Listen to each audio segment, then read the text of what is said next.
Hello, guys. Today we are. I am very late to be talking about. I got some movie theater review episodes. I'm very late talking about them.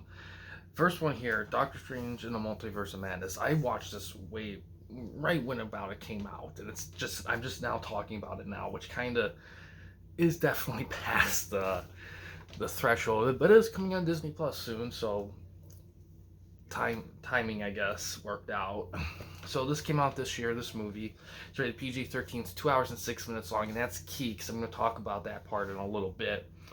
It's directed by Sam Raymond, who we know from making the Evil Dead movies. It stars Benedict Cumberbatch, who was in the Sherlock stuff, and Elizabeth Olsen, who was in other Marvel stuff. The movie has 7.3 out of 10 on IMDb with about 203,000 user votes, and it has 60% on Metacritic with 346 critics on Rotten Tomatoes here. The movie has 74% by audience people. It's not certified fresh, which is interesting. It's close, but not quite. And with 418 reviews and 86% by audience, it's about 10,000 ish audience people. The critics' consensus on Rotten Tomatoes is Doctor Strange in the Multiverse of Madness labors under the weight of the sprawling MCU, but Sam Raimi's distinctive direction casts an entertaining spell. The audience says Doctor Strange Multiverse of Madness delivers all the action and visual excitement you want in a Marvel movie, while taking the franchise in a much darker direction. Okay. Whew, man, this movie. I want to try to avoid spoilers, but this movie's been out so long, I think I might take a couple liberties, because I'm kind of late to the party in talking about this.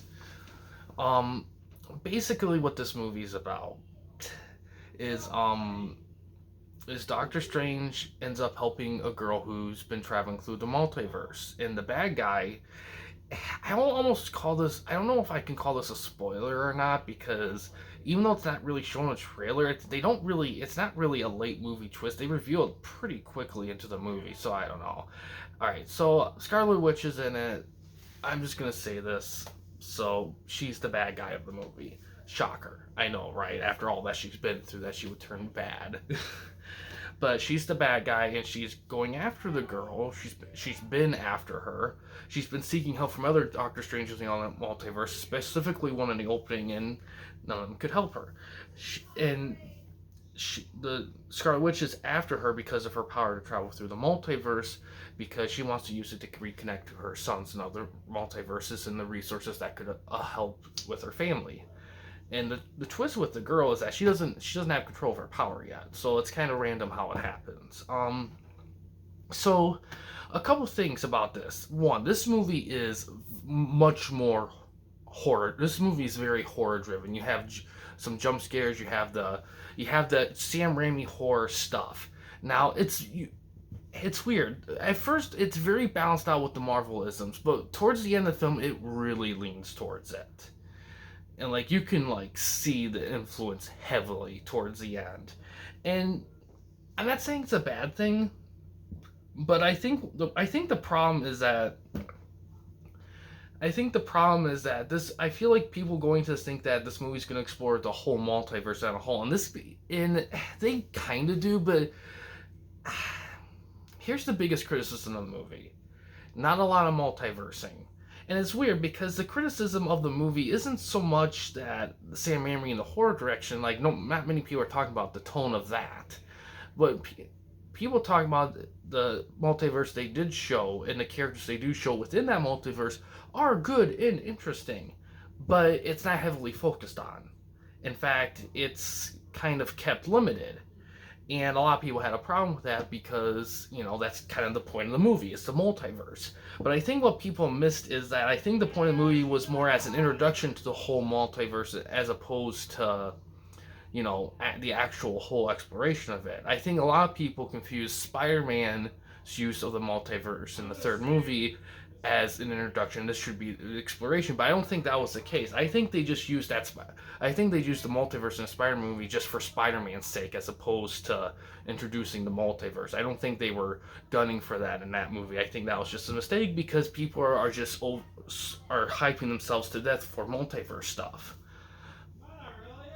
And I mean, and The ironic part is Marvel actually kind of sucks at multiverse stuff. They always have. It's never really been their focus. There's very few stories that Marvel has done, and even done successfully at deals with multiverse. Hell, I think the only one that I can think of that they've done super successful, even over DC, is the zombie stuff. And even then, I mean, that stuff doesn't seem to be the primary focus.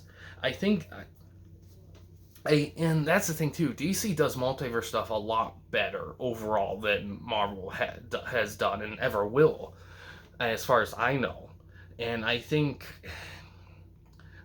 with them doing the multiverse, I think they got to be careful because they got to give what the fans want. And I think a big thing too is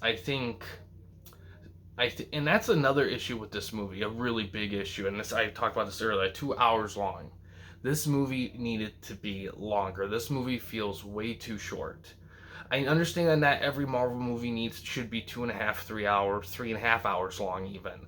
Like, you can't make every movie like that. I get that. At some point, you're going to want to make a 2-hour film, but some movies just need it, and this movie needed that extra 20 to 30 minutes, if anything, for more multiversing, if anything. I think that's my biggest issue with the film, is that it needed to be longer. I think it was too short. And I think the reason why they made it short was, to be honest, I think they were kind of getting, I think for some reason they were giving the vibe that they were starting to overplay their hand with their movies. Because they did because for quite a while they've been releasing string of 2.5 to 3 hour movies nonstop. And I think for some reason I think they got the feeling that maybe we should take a break from that and maybe try to make release something more standard. Unfortunately, the next movie they're going to do that with is this one. This is not a movie that should be 2 hours long. Multiverse of Madness, I mean, you gotta explore that multiverse. And here's the thing, the multiverse, when they do explore it, they do it very well. However, they really only explore, another spoiler, they only really explore, I would say about, if I remember correctly, a couple worlds. One of them very well in depth, and that's the one they spend the bulk of the time in. It's a very important world, and they do a great job of it. I just wish they'd spend more time there still, nonetheless. Or at the very least, maybe do some quick exploration of other stuff. The other world, I'm not going to say more about it. There's not much to it. But as a Sam Raimi film, you can tell. If you watch any Sam Raimi films, you can tell. And the weird part is this is the first film he's made since the late 2000s. He's actually been pretty gone from filmmaking, which I was kind of shocked to think of myself, that he's been gone this long, because it never felt like it. And I think a lot of that too is I'm a huge fan of his, and I've been watching his stuff really for a long time, so it never felt like he was that gone to me.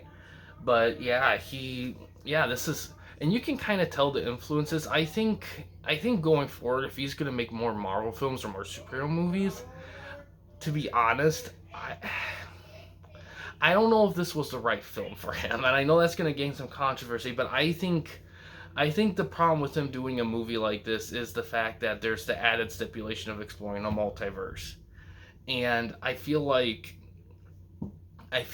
you almost needed to, I feel like at the end of it, it's not like the tones clashed in a sense, they really didn't, but... And that's the trick with the film. That everyone assumes the issues going in would be the tones clashing of the Marvel, this multiverse, Scarlet Witch, those things clashing with the horror tones, the Marvel tones, and everything. But that wasn't the case at all. The problem with the film was just a lack of time. And it's not so much a pacing issue either. It's the fact that you felt like more time was needed for this movie to tell the story of this scope. Now, there's a lot of positives in this movie. Really, the pacing's the biggest issue with this movie.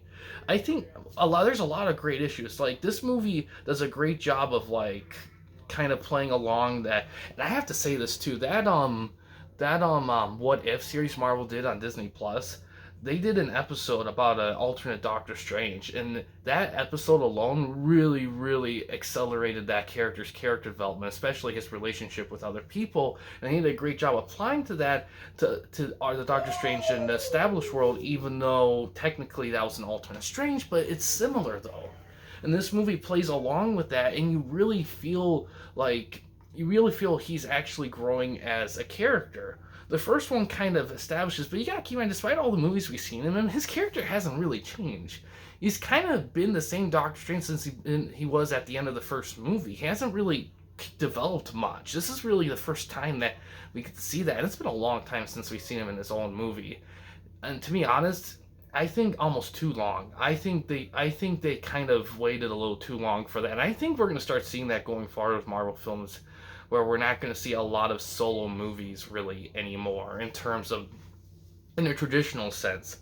I think the era of seeing a character get 3 films might be done between them doing the TV shows. I know this is kind of getting out of context with the film, but it is an important thing because this movie, I think, represents that shift for Marvel where people are slowly starting to realize that this phase is not going to be like the previous 3. We're going to see a very different phase. It's going to be more chaotic, more destructive, and it's going to be really, really weird.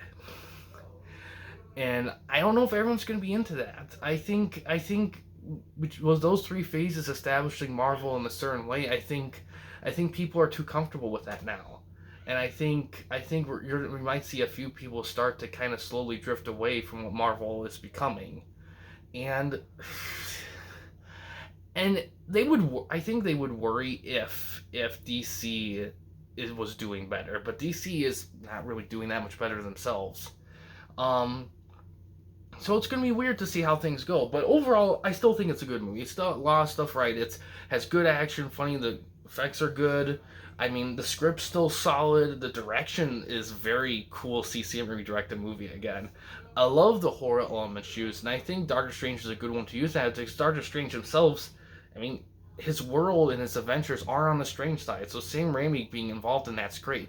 I don't know if horror is necessarily the right thing, but I think in terms of this story is great because, and like I said, in a critic consensus, right on point with Under the Weight of the Sprawling MCU, because really, in essence, there's already enough going on without the multiverse isms. I mean, hell, you could, like I said, like, I wouldn't have an issue if this movie was longer. If the movie spent more time in the multiverse, using the multiverse stuff, it would have been good. But the fact that they really, and that's a thing too. And that's not this movie's fault. If the social media didn't really try to really hamper on this being a multiversal journey, it would have been seen. I think it would have been seen better. I think the problem with the film isn't the film itself. I think that's the fact that us as fans have become so gung-ho on wanting our dreams to come true with cinema in terms of how we want cinema movies to go, that we fail to realize is that we're not the filmmakers. The vision of the filmmakers is what counts. The story they're going to tell is what counts. Anything we come up to in our heads doesn't count. And sometimes I think we confuse that because we've been spoiled by the filmmakers having their goals align with ours more often than not. But when it doesn't happen, they get upset, even if the film's perfectly fine. And I think that's what happened with this film.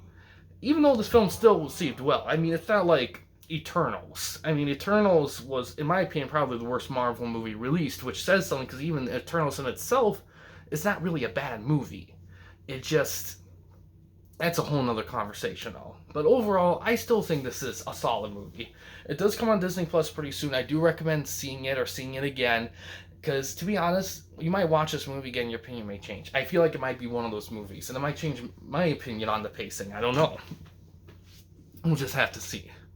But yeah, guys, thanks for watching. In case you want to chat with anyone at the camping company, you don't want to use the YouTube comment section, we do have a couple options. First one is we have a Discord channel. You can find a link to that in the About page /About section of our channel. We also have a community tab on our channel as well. You can access that anywhere at any time.